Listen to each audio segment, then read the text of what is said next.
All right, so distinguished guests and esteemed delegates, it's our great honor to have the immediate Vice President of Nigeria in person of our dear Professor Yemi Osinbajo, SAN, GCON, immediate Vice President of the Federal Republic of Nigeria.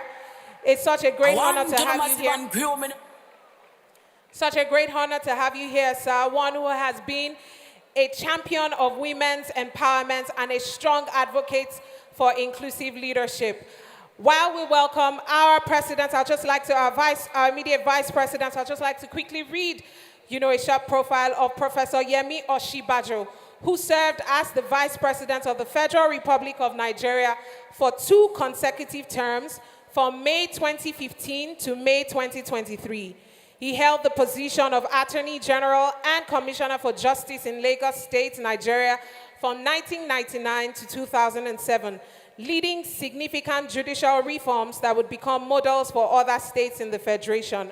Before his political career, Professor Yemi Osinbajo was a professor of public law at the University of Lagos, a founding partner of Simons Cooper, a prominent commercial law firm in Nigeria, and he earned the prestigious rank of Senior Advocate of Nigeria. He served in the justice sector of the UN mission in Somalia and was a member of the UN Secretary General's Committee on Rules on the Conduct and Discipline of Peacekeeping Forces. He was ethics advisor to the board of the AFDB and served as the independent director of Citibank Nigeria. In public service, Professor Yemi Osinbajo played key roles in the formulation and implementation of various government initiatives and policies, notably in areas of economic reform, social investments, human capital development, digital and creative economy, climate action, and energy security in African nations. He chaired the National Economic Council, comprising governors of all states of Nigeria. Beyond his tenure in office, Professor Yemi Osinbajo remains dedicated to advocating for climate action globally. In 2023, he was appointed as the first global advisor to the Global Energy Alliance for People and Planet and board chair of the Climate Action Platform for Africa. He founded the Northeast Children's Trust for the creation of sustainable learning ecosystems for vulnerable children made orphans by insurgency of the Northeast Nigeria. He co-founded Future Perspectives, an organization focused on innovation, founded Climate Positive, an independent climate action not-for-profit, and currently serves on the board of the Mo Ibrahim Foundation. He also serves as the guardian of the UNDP-led Africa Innovation Foundation. Ladies and gentlemen, I would like you to please rise as we make welcome our keynote speaker for this beautiful afternoon at the 23rd edition of the annual WIMBIZ conference, Professor Yemi Osinbajo.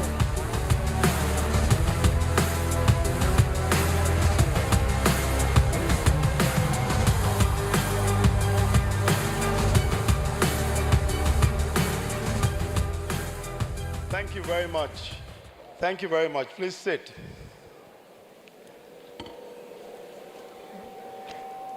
Well, after such a great introduction, I better make sense here.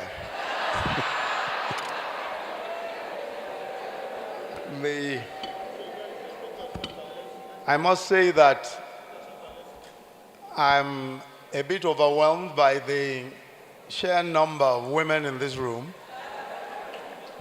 And I was trying to look for a few brave men. I find that we're only about 5 men in this entire place. This is the first time that I realized that men can also be marginalized. And we're looking for equal representation also. The chair of the Board of Trustees of WIMBIZ, BC Adeyemi, the Board of Trustees, especially the retiring Board of Trustees, and the incoming Board of Trustees, ladies and gentlemen. May I thank the executive team of WIMBIZ for the very kind invitation to make these remarks. And I must say that it's a distinct honor for me to join you all here today at this 23rd annual conference, which, if I may say so, is a celebration not just of longevity, but also resilience and the relevance of this organization. The theme of the conference, Dream, Dare, Do, is both perceptive and provocative. In my view, I think it throws up two different challenges. One to WIMBIZ as an organization, and the other to individual members of the organization and the WIMBIZ community, and indeed the rest of us.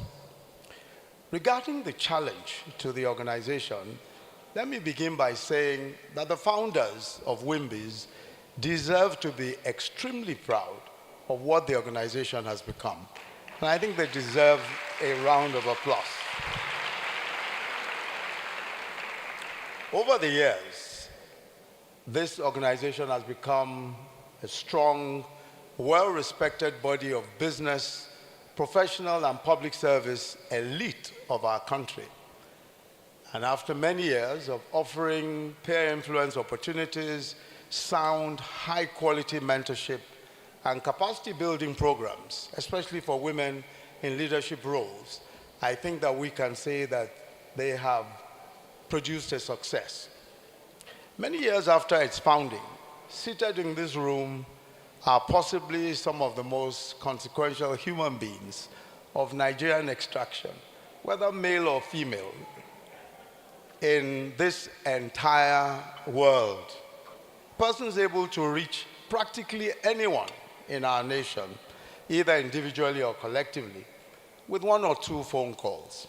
And I speak in particular about the members of the Board of Trustees, both those who are coming in and those who are leaving, that they represent an elite within the society. They're able to reach practically anybody in this country with just one or two calls. And they're certainly able to influence political or economic outcomes if you put your mind to it. Such is the power, the prestige, and the reach of this organization, unassuming as it may appear. Indeed, I'm here because I was left with no choice. I got a few phone calls from some friends here, including my wife's closest friend, and when I expressed a slight reluctance to my wife, she had that "don't even try" look on her face. So I simply knew that my life would not be worth much if I declined. But I think quite seriously, there is much influence packed into this organization. But I make this point to buttress my view that an elite organization such as yours bears the huge responsibility that comes with the privilege of belonging to the elite, especially in a society where a huge number are disadvantaged and voiceless. As you know, an elite is defined by virtue of a position, influence, education, professional or business success that the individual or group may have, in contrast to the rest of the population. A society or nation rises or falls by the sense of responsibility of its elite. That elite could be political, business, or religious. And anywhere in the world, it is this class that determines the economic, the moral, and even the political direction of their societies or nations. What they hold dear is what society considers important. What they disavow is what is rejected by society. They are the opinion molders and the shapers of society. And what they prioritize becomes priority, even of governments, most of who come from the elite anyway. Let's just take, a random example. For many of the elite, for many of the successful business people in our society, and for many of the successful business people here, if you look at some of the sorts of conversations that go on, It's about how much local or international fares cost, the cost of school fees in private schools or children abroad, the cost of medicals, especially medicals abroad. Now the cost of fueling more than one car, and possibly also visas to Dubai. Now these are important to us, and in our interactions with those who we expect to make a difference, these are perhaps some of the issues that we raise and hope will be addressed. But the other 99.9% of 200 million of us are more concerned with matters of survival, cost of public transportation, food, basic health care, accommodation, access to justice, etc. My point is that the elite must be the mediators for these people.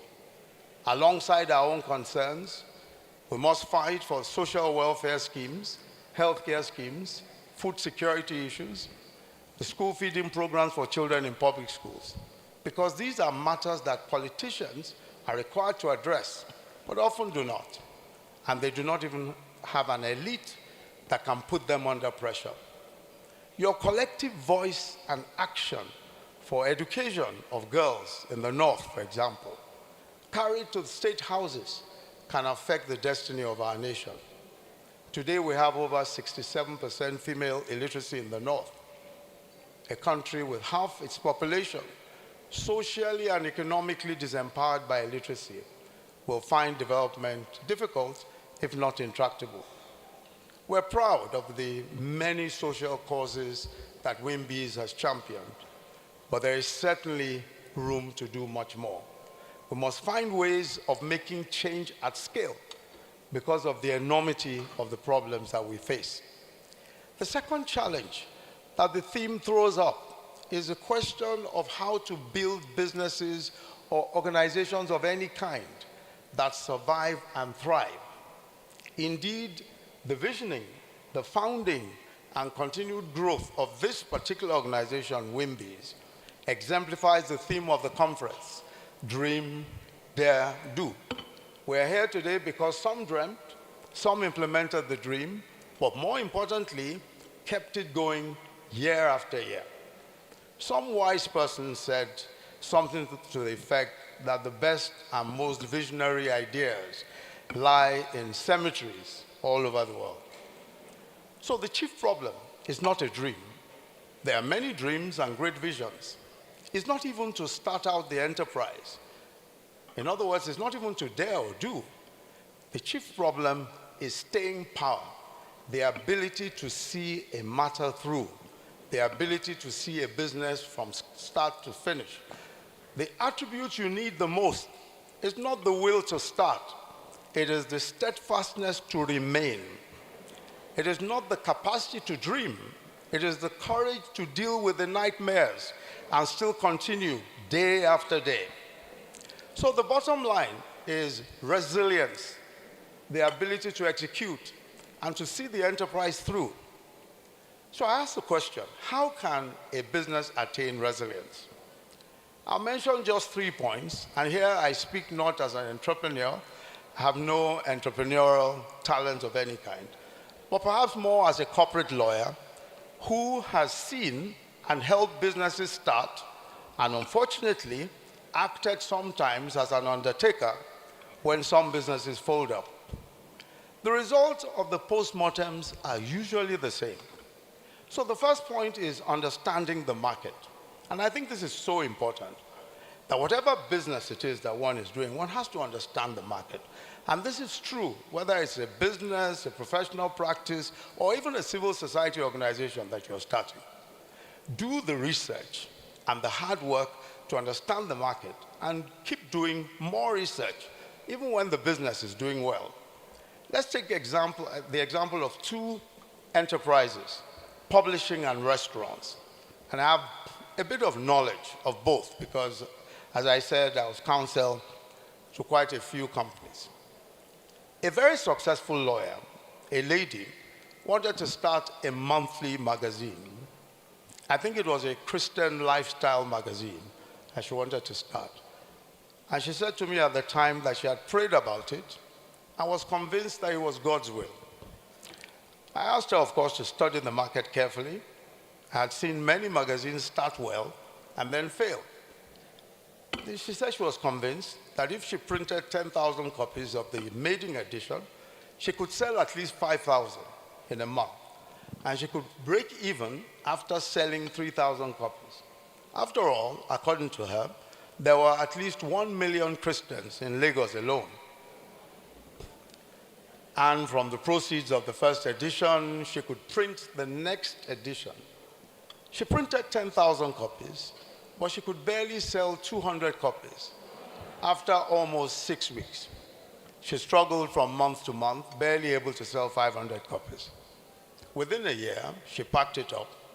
So she had dreamed, she had dared, but she had failed. What does the research show? And that's the research on magazines and starting magazines. The research shows that on average, between 50 to 60% of magazine publishing companies fail. Why is that? Because, and they fail within about 5 years. And it's not a spiritual matter. You know, the empirical evidence from industry data suggests that failure is largely due to the challenges of competing in a saturated market, the rise of digital media, shifting consumer habits. Digital media has made it difficult for print magazines to be profitable, especially as advertisers tend to prefer online platforms. So failure doesn't necessarily mean God is not behind it, or you didn't pray or fast enough or anything like that. It's usually a function of the preparations you've made to surmount market and environmental challenges. How about restaurants? Another example. It's easy to imagine that in a city of 20 million people, that's Lagos, you should be able to find at least 1,000 customers a day of 20 million. I mean, surely there must be 1,000 people willing to eat the type of food that you are making. But the industry data shows that most frequent causes of failure of restaurants are poor location, undercapitalization, that's not having enough money to start with, high operating costs, thin profit margins. And that's interesting because one would assume that you can make good profit from food, but the profit margins are generally thin.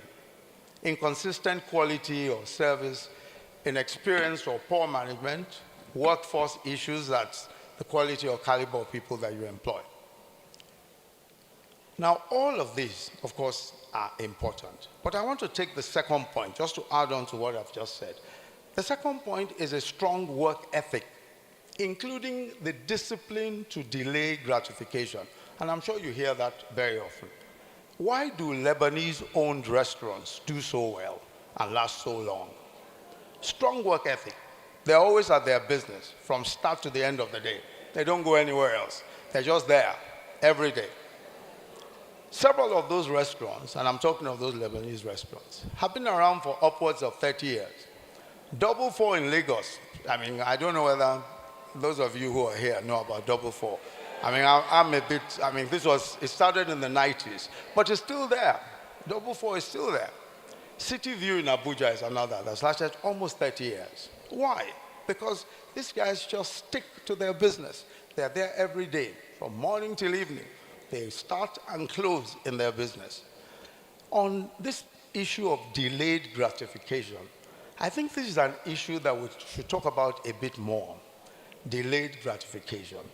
How trying to keep up an image of affluence affects a major plank of business success. Keeping up, just looking good.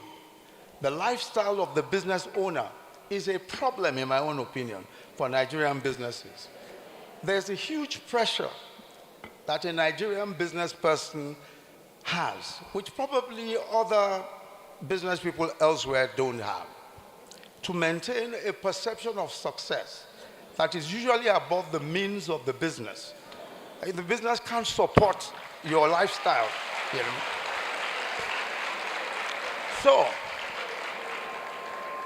So there's pressure to look and spend as though you're very successful, even when your business is only a few years old, you know. And the pressure is worsened by the unrealistic lifestyles of allegedly successful people on social media.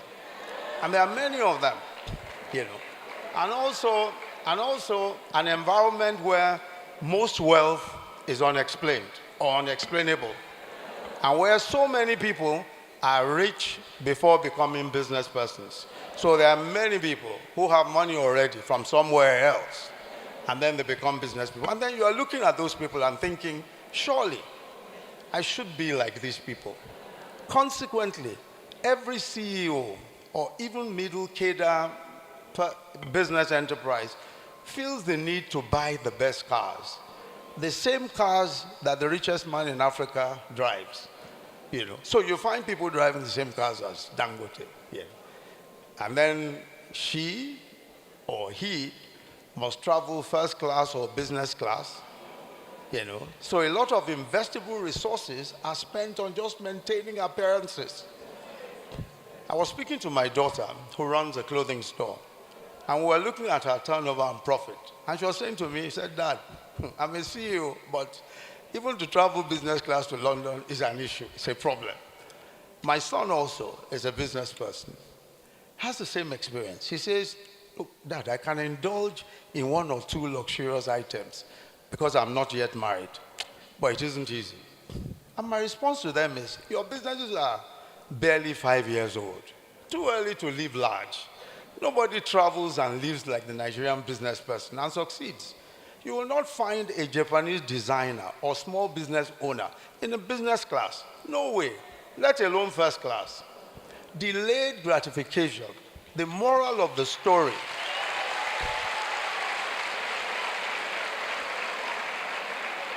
The moral of the story is that to see your business successfully through and not become frustrated or discouraged, you have to ignore the noise and chatter. The pressure to look successful when you can't afford it. You've got to ignore all that. My last but one point is on technology. No matter what your business is, technology, especially AI, is going to affect it dramatically, for good or ill. And if you're an employee, particularly a well-paid one, you must ask yourself, how can I prepare myself to take advantage of AI or let it throw me out of work? Even 2 years ago, nobody could understand the threat and the opportunities presented by AI. 2 years ago, it wasn't even anywhere close to what we're seeing today. Last year, I sat at a meeting with some new members of the management of my former law firm, and they were telling me of the prospects of their new AI interface. Now, this is a law firm, and these are young people who have taken over management of the firm. And they were describing to me their AI interface, a new tool which they have. And I simply couldn't believe how it has simply consumed aspects of what the firm does and is able to do. From research to brief writing, to legal drafting, analysis of contracts, writing of opinions, and is able to do it even using our firm's house style and standards. I mean, it's just incredible that in a few short years, what we used to make money from, writing opinions, writing all sorts of legal analysis, a tool, a machine can do it more accurately, by the way, than we can do it. So for me, it's just frightening. And I imagine that for those who are coming into legal practice for the first time, it must be very frightening because these were easy ways of making money. All of a sudden, that isn't looking so easy anymore because anybody can just go and do it using AI. I spoke to the umbrella body of land surveyors a few weeks ago, and we were all struck by how AI is redefining land surveying almost beyond recognition. In medicine, AI now models X-rays. It can now analyze X-rays. It can analyze MRIs, CT scans with greater accuracy than human radiologists. Even mental health screening is being done with superior results by AI. At the current rate of improvement of big data, of quantum computing, I don't think there's any aspect of human life and livelihood that will not be affected. Even designing clothes, anything writing, whatever it is. So today, it will be a grave mistake not to have a detailed profile of how AI will impact your business and how you can take optimal advantage to develop your business before your competition does. Finally, may I challenge you as business persons, and especially WIMBIZ also, to go beyond profit, to collaborate with others. To be ultimately impactful, a business person has to see the bigger picture. Every business has an ecosystem, and that ecosystem has to be strengthened. Otherwise, each individual business is threatened, especially by government policies or laws. A strong ecosystem can be an effective lobby against laws or policies that could adversely affect the businesses in the sector that you are a part of. There's a lot of safety and clout in numbers. Be an active member of your trade or professional or business association. The one thing that politicians respect, whether in the legislature or executive, is numbers. So there's a great deal of strength in numbers. By joining others and ensuring that your organization has a voice in policy formulation, you will do each individual business and your business a great deal of good. I would like to see WIMBIZ write an annual report on the business environment for SMEs, including issues of inclusivity and women's participation, to be submitted to the Honorable Minister of Industry, Trade and Investment and the Minister of Finance before the finance bill and budget are passed every year. That WIMBIZ report will be an important reference for business reforms that you want to see. So let me conclude by congratulating you all again on this 23rd anniversary of this great organization, WIMBIZ. And I wish WIMBIZ and all of you many more years of marvelous success. Thank you very much.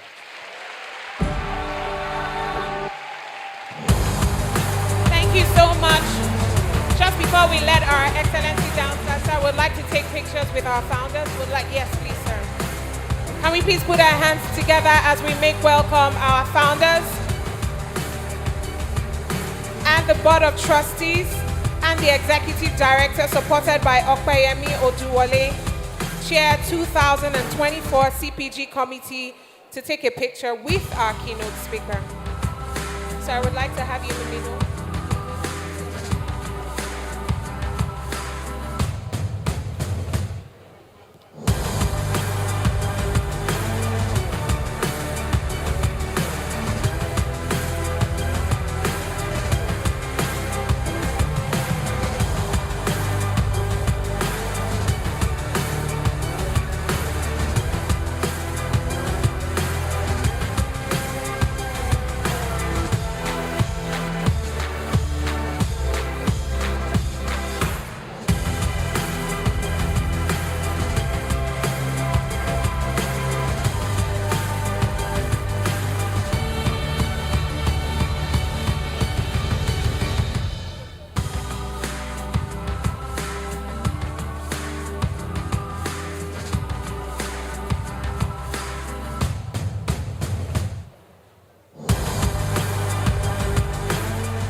All right, so we have here with us all founders of WIMBIZ and all the members of the Board of Trustees and the Executive Director, supported by Yemi Oduwole. Right afterward, just before our professor goes down off stage, we'd like to also have a picture alone with all the founders of WIMBIZ. All the founders first, with His Excellency Professor Yemi Osinbajo. And then we'll take a moment and have the Board of Trustees as well. So can we have all the founders first? Please don't go down yet.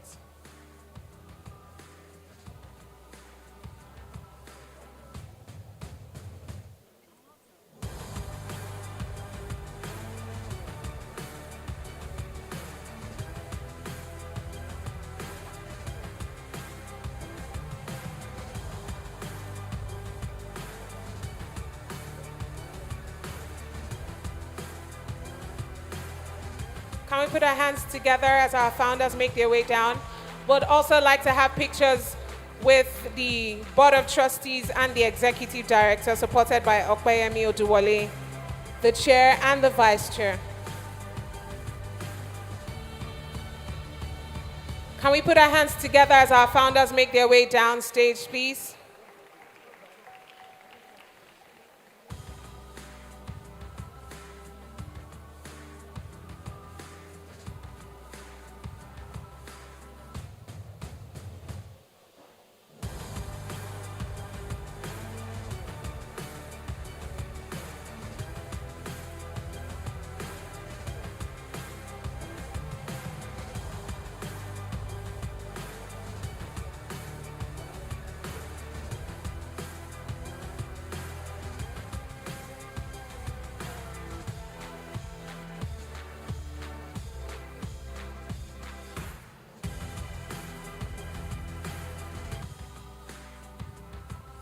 Can we put our hands together as we usher everyone downstage and lead His Excellency to the media wall? Thank you so much, sir. Yes, please.